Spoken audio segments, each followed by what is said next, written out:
Iniulat na sinabi umano ng isang hindi pinangalanang opisyal ng Armed Forces of the Philippines na dapat ipadala ng gobyerno ang mga taksil at traidor na Pilipino na pumapanig at kumakampi sa Check the mic and make sure it sound right, boys.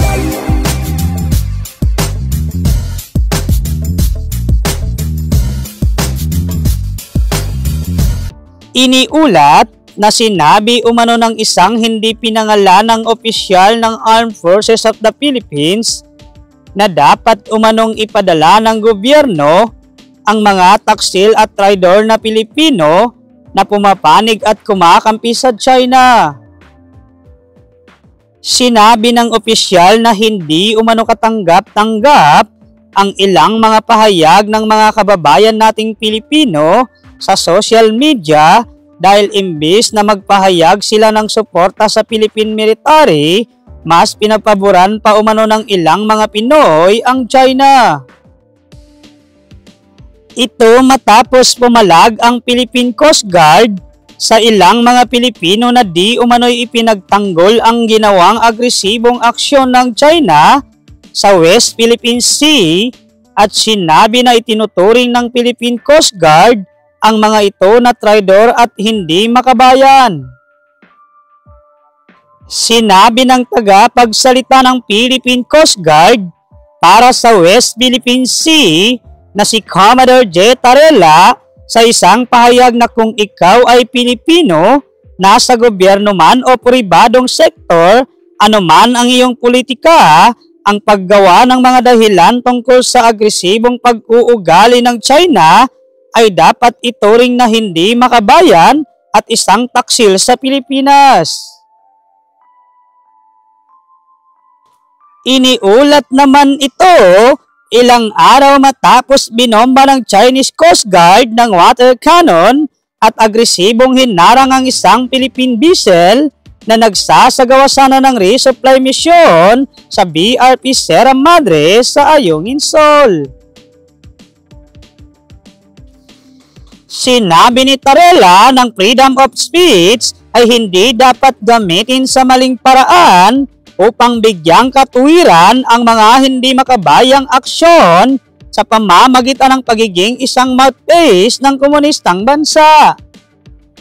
Anya na sa halip na dapat magkaisa ang mga Pilipino sa pagkondena sa mga ginagawang agresibo at ilegal na aksyon ng China sa West Philippine Sea, sinabi niya na dapat sama-sama tayong magkaisa sa pagprotekta sa interes ng ating bansa at maghangad sa mapayapang resolusyon sa mga isyu. Ang BRP Sierra Madre ay sadyang isinadsad sa Ayungin Shoal noong 1999. Ang nasabing vessel ay pinamamalaan ng mahigit sa 100 Marines at mga sailors at ito ay naging simbolo ng soberanya ng Pilipinas sa nasabing lugar. Matatagpuan ang Ayungin Shoal sa layong 105 nautical miles mula sa pinakamalapit na probinsya ng Pilipinas na Palawan at bahagi ito ng 200 nautical miles continental seat ng bansa gaya ng nakasaad sa ilalim ng United Nations Convention of the Law of the Sea. Ngunit sinabi ng komunistang bansa na ang mga Philippine vessel ay iligal umanong pumasok sa paligid ng Ayungin Shoal na kung saan iginihit nila ang lugar ay bahagi ng kanilang teritoryo at ang ginagawang resupply mission ng Armed Forces of the Philippines ay isa umanong paglabag sa batas ng China. Samantala sa ibang mga ulat, agresibo umanong pinaalis ng Coast Guard ang mga Chinese fishing militia na nakaangkla malapit sa Pag-asa Island at sinabi na ang presensya ng mga Chinese malapit sa isla ay nagdadala umano ng isang malaking banta.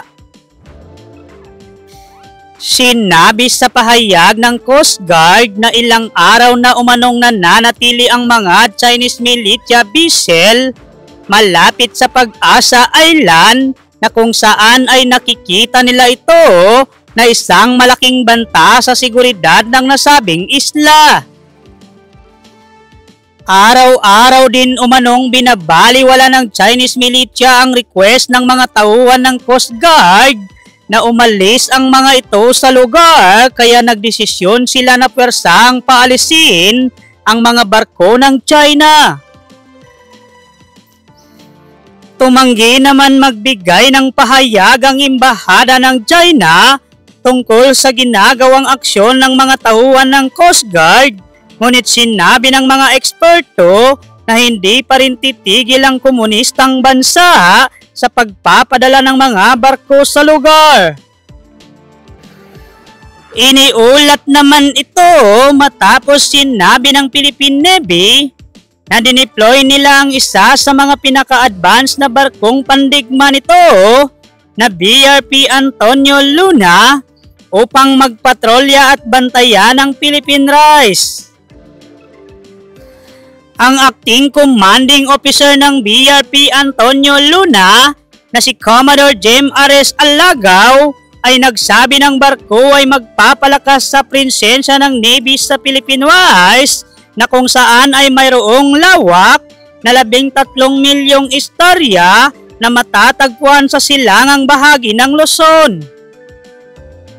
Sinabi ni Alagaw ang Benham Rice ay bahagi ng extended continental shelf ng bansa na pinaniniwalaang sagana sa likas na yaman tulad ng mga minerals at natural gas, kaya nararapat lang na bantayan ito ng sandatang lakas. Bagamat ang Benham Rice ay isang hindi pinagtatalo ng teritoryo, naghihinala pa rin ang ilang mga eksperto na interesado ang China sa lugar at sa katunayan, noong 2017, isang Chinese service ship ang nakita na nanatili sa Benham Rice sa loob ng 3 buwan. Sinabi naman ng gobyerno na agad na kinompronta ng Maritime Authority ng bansa ang nasabing Chinese vessel, ngunit sinabi ng mga tripulante nito na ang kanilang barko ay nagsasagawa lamang ng freedom of navigation sa lugar. Binigyang diin ni Alagaw ng hukbong dagat ng Pilipinas ay patuloy na mangunguna sa pagprotekta sa maritime domain at interest ng bansa at makakasiguro ang sambayanang Pilipino na gagawin nila ang lahat upang maprotektahan ang lugar laban sa mga mananakop.